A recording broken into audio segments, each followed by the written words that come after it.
శ్రీ గురుభ్యో నమః. వారం వర్జం. మే 11, 2026 సోమవారం. శ్రీ పరాభవ నామ సంవత్సరం వైశాఖ మాసం ఉత్తరాయణం. వసంత ఋతువు కృష్ణపక్షం కృత్తికా కార్తె.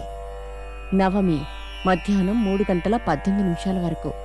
నక్షత్రం శతభిష రాత్రి 1:25 వరకు. వర్జం ఉదయం 8:10 నుండి 9:48 వరకు. దుర్ముహూర్తం మధ్యాహ్నం 12:30 నుండి మధ్యాహ్నం 1:21 వరకు. మరలా మధ్యాహ్నం 3:04 నుండి మధ్యాహ్నం 3:55 వరకు. రాహుకాలం ఉదయం 7:30 నుండి 9 వరకు. ద్వాదశ రాశుల వారు ఈరోజు చేసుకోవాల్సిన పూజలు: పంచామృతాలతో శివాభిషేకం జరిపించండి. శివస్తోత్రం చదవండి. ద్వాదశ రాశులు. మేషరాశి. గత అనుభవం ద్వారా కొన్ని సమస్యల నుండి తప్పించుకోగలుగుతారు. అతిథి మర్యాదలకు ఖర్చు చేస్తారు. వృషభ రాశి. కుటుంబ సభ్యుల అభివృద్ధికి మీరు ఎక్కువగా శ్రమ చేయవలసి వస్తుంది.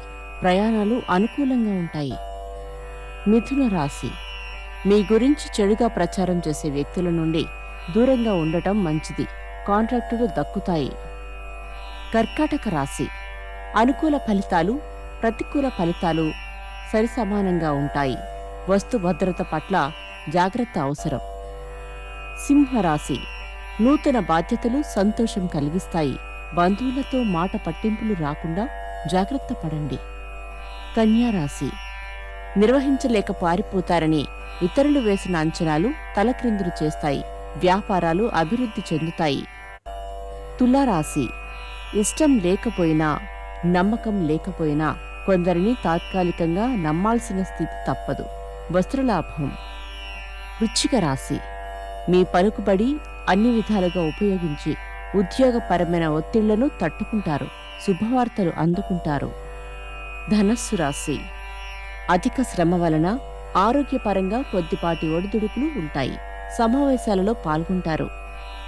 మకర రాశి. అన్ని విషయాలలో పురోగతి బాగుంటుంది. లాభాలు మాత్రం చేతికందవు. సమయం పడుతుంది. కుంభరాశి.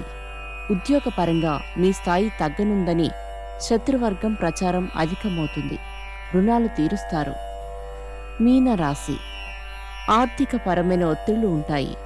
సర్దుబాటు చేసే కొద్దీ మరికొన్ని పుట్టుకొస్తాయి. కళా, సినిమా రంగాల వారికి ప్రోత్సాహం. నమస్కారం.